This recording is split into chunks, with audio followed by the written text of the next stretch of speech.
I've realized that confidence is not the reason I've reclaimed my voice and my life. The real reason is that I've become impossible to negotiate with.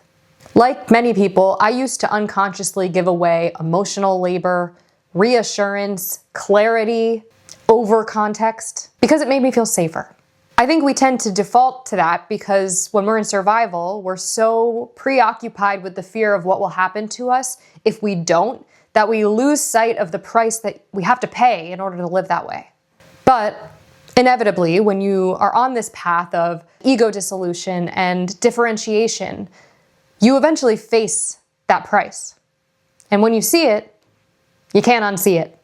If you've noticed a shift in yourself in how you measure value and have become more selective and intentional in how you show up in life, then this video is for you. We're going to talk about what this is and why I think it might just be the most pivotal and empowering shift that we experience on this path of differentiation and actualization. Most of us have internalized somewhere along the way that worth is something that needs to be performed in order to be real. This leads us to an economy where self-abandonment earns us safety, clarity earns us protection, and effort earns perceived worth. We really believe that if I just do or say XYZ, I'll be worthy and therefore safe. But eventually on this path, we realize that worth does not, in fact, need to be witnessed to be real. And that newfound awareness is the basis of an entirely different economy. The new economy is this: there's no more compulsion to prove worth. You just are. There's no more interest to explain your actions or to make yourself more accessible for everyone. You get to decide where your energy goes, who gets access to you, and what it costs to be in your space. Availability is no longer just automatic. It's a currency. Let's break down all the different currencies in this new economy. The first one is your energy. How much of myself do I have left after I interact with you or after I'm in that environment? Do I feel more like myself? Do I feel less like myself? Do I feel expanded? Do I feel contracted? Then we have time. Being free on my calendar does not mean that I'm available. My time is dedicated to what I choose to spend my life on. Then there is your attention.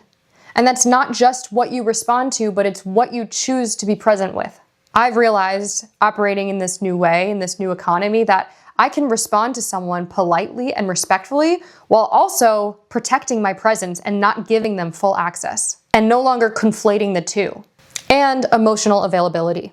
How much access someone else has to your inner world. Here are the things that you're going to stop instinctively giving out. Explanations. You're going to realize that your choices are intentional, they are yours, and they do not need justification. Reassurance. You start living freely as you are without reassuring other people who are uncomfortable with your truth. Assumed access. You stop bridging the gap between yourself and others. The door is closed for anyone who tries to walk in via nostalgia or old roles without relational accountability or reciprocity. Most people are not going to survive this economy with you because it requires respect, consistent and embodied, clean engagement. That means zero distortion, zero enmeshment, and 100% self-responsibility from others. That means complete ownership and awareness of oneself or nothing. So what does that mean about how it feels to live in this kind of economy? It means it's quiet. It means there's not a lot of people who are going to be here with you. But that also means that there's more space. It's steadier. It's more real. It's more honest. It's more grounded. It's less rushed. It's less frantic. And it's just different. And ironically, I've found that in spite of all of that, it's a lot less lonely. When you start living in this new economy, you can expect that certain people will fall away without conflict. Others are suddenly going to start showing up with more care. You'll also notice that money, support, respect, and other systems in your life in general are going to get cleaner naturally. Everything just starts to be clearer and more obvious and, honestly, just a lot easier. This work is supported by the people it serves. The Patronage link in the description box below is how. So tell me in the comments below, Which economy are you living in? If you're still explaining to feel safe or understood, what might happen if you started shifting into this new economy? I always love to hear from you, and thank you so much for being here and for watching. Talk to you soon.